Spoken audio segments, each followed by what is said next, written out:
Her best friend's voice cracked through the speaker at 4:03 a.m. "Please answer. Something happened at the birthday party, and it's about you." Her words shook, spilling out between ragged breaths like she was drowning in something too deep to escape.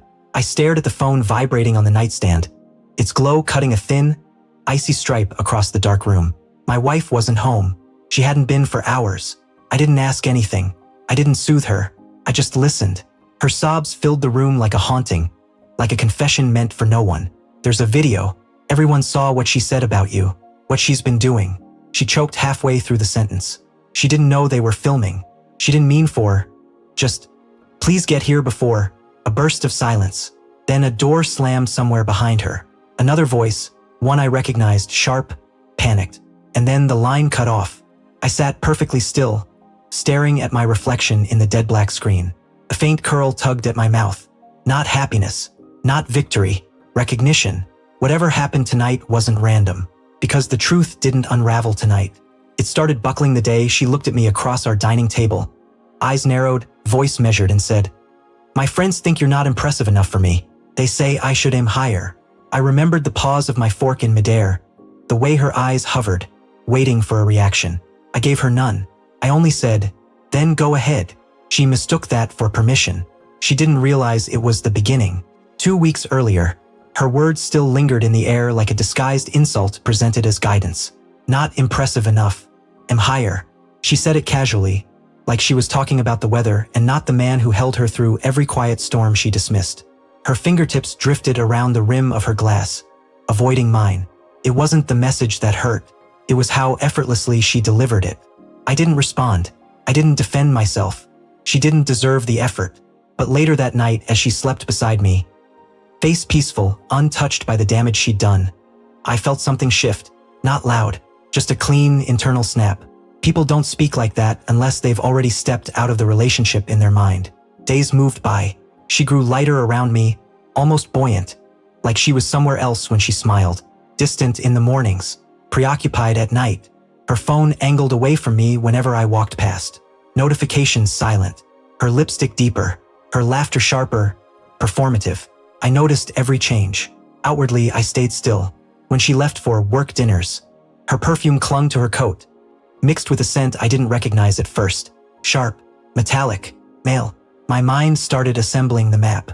Her friends, her behavior, the sudden secrecy. It wasn't just emotional infidelity. It was deliberate, methodical, cruel in its restraint. So I responded in the same dialect. Quiet, precise corrections. The birthday venue canceled. The ring returned. The anniversary trip erased silently.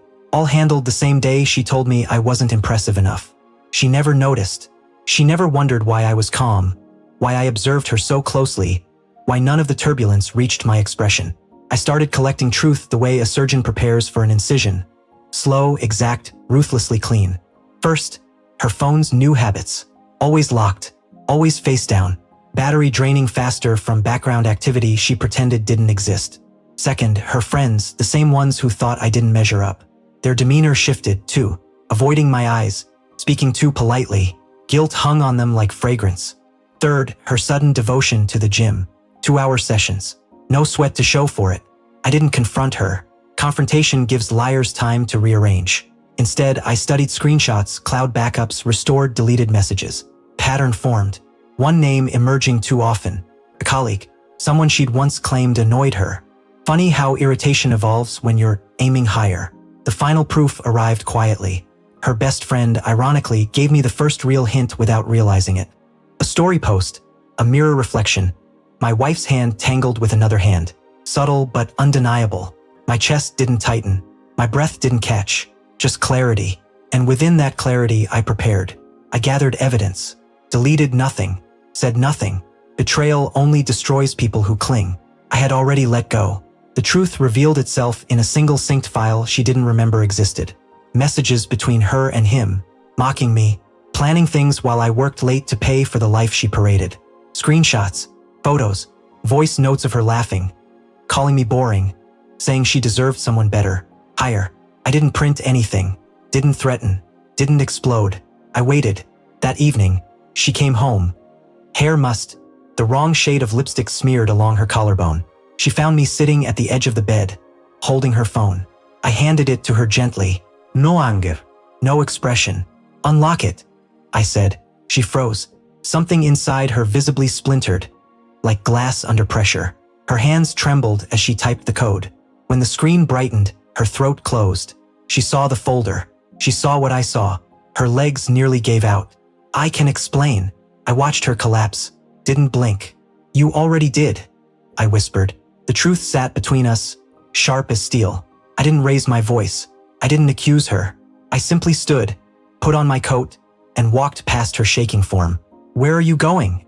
She sobbed. Somewhere higher, I said softly. She reached for me, but all her confidence, all her superiority, had disintegrated. Panic replaced it. You can't leave now. My birthday party. Everyone's expecting. Not anymore. Her face drained. What do you mean? I turned slightly. Everything was canceled. 2 weeks ago. Her breath hitched, shock tangled with humiliation.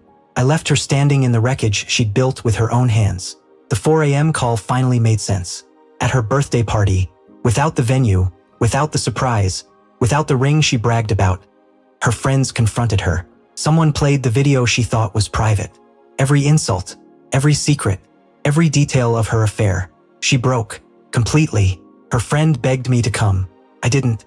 Instead, I lay staring at the ceiling, feeling a stillness I hadn't felt in years. She wanted someone higher.